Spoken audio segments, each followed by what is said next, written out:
서울에는 31개 재정비 촉진지구들이 재개발 사업이 이루어지고 있습니다.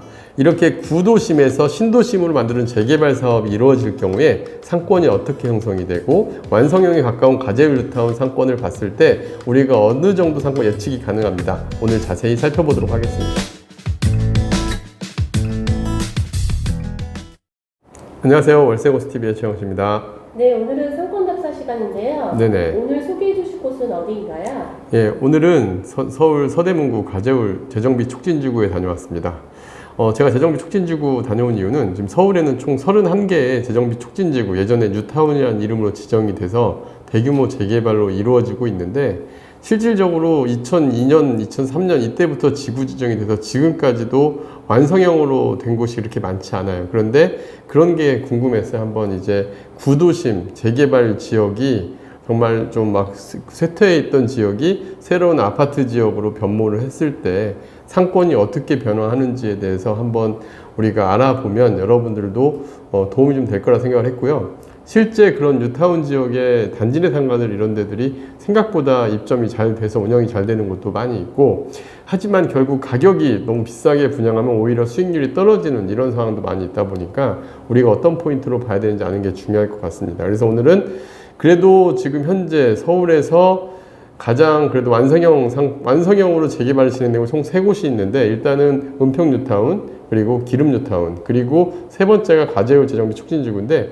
이 지역 같은 경우도 지금 세 번째 규모로 큰 곳입니다. 총 107만 제곱미터로 한 2만 세대 가까운 세대가 만들어져 있고, 그래서 이 정도 규모로 해서 이제 완성이 가까워졌을 때 상권이 어떻게 구성되냐면 보면 좋을 것 같고요. 특히 가재울 재정비 촉진지구는 장점은 역세권도 끼고 있고, 또 역세권이 아닌 곳, 아파트 단지들이 구성되어 있는 곳들이 잘 혼재되어 있어요. 그래서 약간 항아리 상권 같은 느낌도 있고, 또 학원가나 병원가가 어떻게 이루어졌는지 보면은 뉴타운 지구들이 이렇게 들어설 수 있겠구나라는 걸 좀 볼 수 있는 지역이기도 합니다. 일단 그래서 오늘 제가 체크해야 될 사항은, 첫 번째로는 배우 세대 수가 어떻게 되고 동선으로 파악했을 때 상권이 어떻게 구성이 되는지, 어떤 상가들이 괜찮은 상가인지를 뉴타운 내에서 한번 알아보는 것도 좋을 것 같고요. 또 넓게 분포된 주거지역 내 단지 내 상가 위주로 구성이 되어 있는데, 이 지역이 또 이제 역세권의 중심 상권도 일부 있습니다. 그랬을 때 장단점이 유망한 물건은 어떤 게 있는지를 한번 보면 좋을 것 같고, 병원가와 학원가 위치와 역세권 지역의 상황에 대해서 한번 파악해 보겠습니다. 근데 일단 이 지역 같은 경우는 크게 3군데 상권으로 나뉘어 있다고 보시면 돼요. 일단 그 경의선의 가자역, 기존에 있던 지상철이 있던 가자역 중심으로 해서 역세권 중심 상업지가 만들어져 있는데, 이 지역은 되게 특이한 게, 예전에 모래내 시장이라고 해서 그 지역에서 나름 그래도 큰 시장이 발전돼 있던 곳이 중심 상업지로 지금 만들어져 가고 있습니다. 그래서 먹자골목으로 해가지고 이제 뭐 상가들이 연도형으로 좀 만들어져 가고 있고, 또 그 중심 상업 모래내 시장 자체가 오래돼서 여기가 이제 재개발 예정으로 지금 만들어져 가고 있어요. 그래서 뭐 여기에 어떤 식으로 개발될지 확정은 안 됐지만, 그 상업지역이 개발이 되면 그 지역을 중심으로 상권이 만들어질 걸로 보였습니다. 향후 완성 상권이 될 경우에 지역의 중심 상권이 될 과자역 상업지역, 모래내 시장 재개발 지역이 아마도 이 지역의 중심 상권이 될 것으로 보여지고요.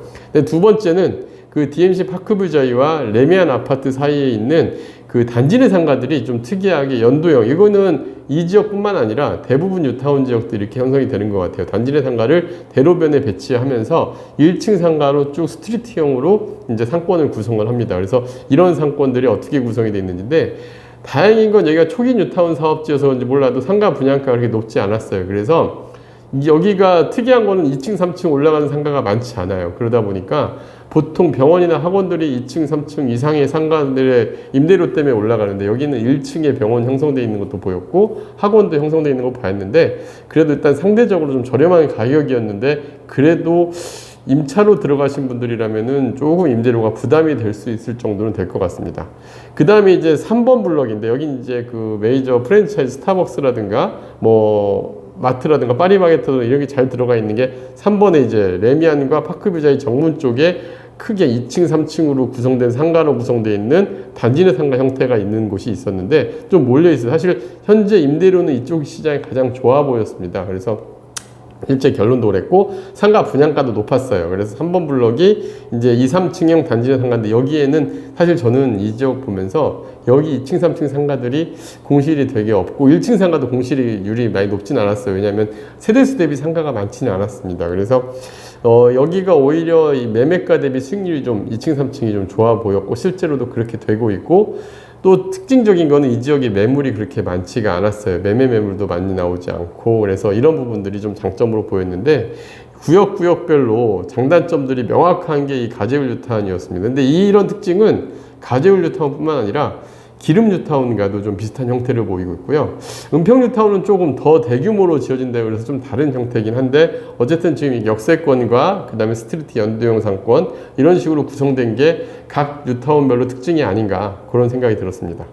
네, 그렇다면 가재울 뉴타운 지역의 추천 물건은 무엇인가요? 네, 일단 가재울 뉴타운에 지금 보면 사실 매물 현황을 보면은 시장에 매물이 그렇게 많지 않아요. 제가 네이버에서 한번 그 부동산에서 매물 조사를 해보니까 실제 매물, 투자 가능한 매물이 두 손 꼽을 정도의 매물밖에 없습니다. 그래서 현재 시장에 나와 있는 매매 물건들을 보니까 대략 한 1층 단지 내 상가들 같은 경우는 그 3% 내외의 수익률로 매물들이 구성이 돼 있더라고요. 그래서 모봉 6천짜리, 뭐 6억 5천짜리들이 뭐 2천에 150, 5천에 150만 원. 그리고 여기 매매가는 전용평 기준으로 한 5천에서 1억 사이에서 구성이 되는데 위치에 따라 물건에 따라 되게 다르겠죠. 근데 신규 분양 상가일 당시에 분양할 때 이 단지 내 상가들이 전용평당 5천에서 8천만 원 사이에 분양을 했었으니까 그렇게 거품이 끼지도 않고 수익률은 한 그때 분양 당시에 가지고 계신 분들은 한 4% 내외의 수익률을 지금 받고 있는 걸로 보여집니다. 그래서 일단은 뭐 이 지역 자체는 그냥 안정형으로 그냥 항아리 상권의 특징답게 단지 내 상가들이 구성이 돼 있다 이렇게 봤고요.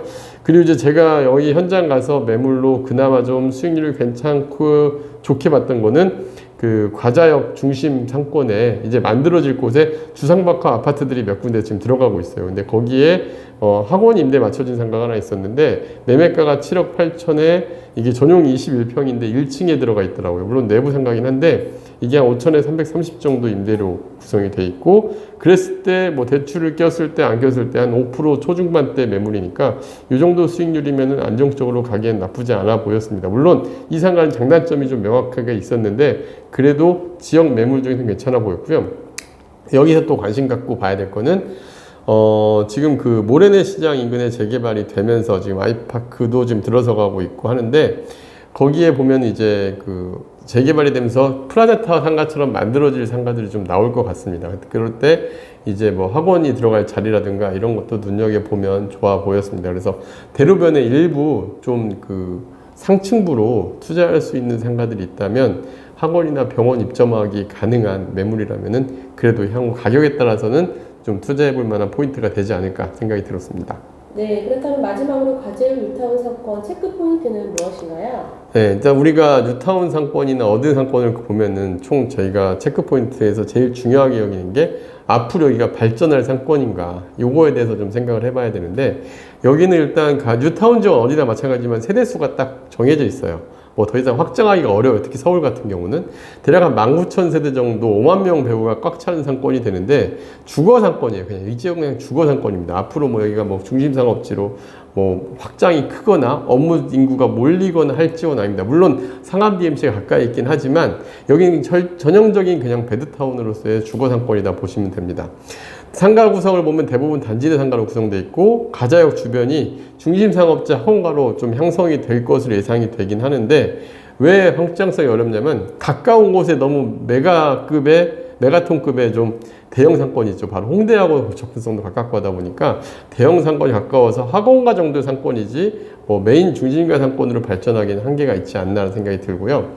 투자 추천 포인트 이 지역은 상가 매물이 많지 않은 안정적 상권입니다. 그리고 주거도 꽉 차 있고 그런데 하지만 수익률이 낮은 단점이 좀 있는데 역세권에 2층 이상 학원과 상가들이 들어섰을 때 역세권 개발이 될 때 한번 눈여겨봐도 괜찮은 지역이 아닌가 생각이 듭니다. 그리고 초기 단지내 상가들 같은 경우도 전용평당 5천에서 8천만 원 사이의 분양가로 형성이 됐었고, 그래서 현재 한 3에서 4%대 수익률 나오고 있는데, 이런 데 급매물이 한 4% 중반 이후로 1층 상가들이 4% 중반 정도에 나온다 한다면은 투자를 하셔도 그나마 좀 나은 것 같고, 주상복합 상가들 같은 경우에 한 5% 정도 내외 물건도 하나 두 개 보이는 점은 우리가 좀 눈여겨봐도 괜찮은 지역이 아닌가 생각이 들었습니다. 네, 다음 영상도 기대하겠습니다. 네, 감사합니다.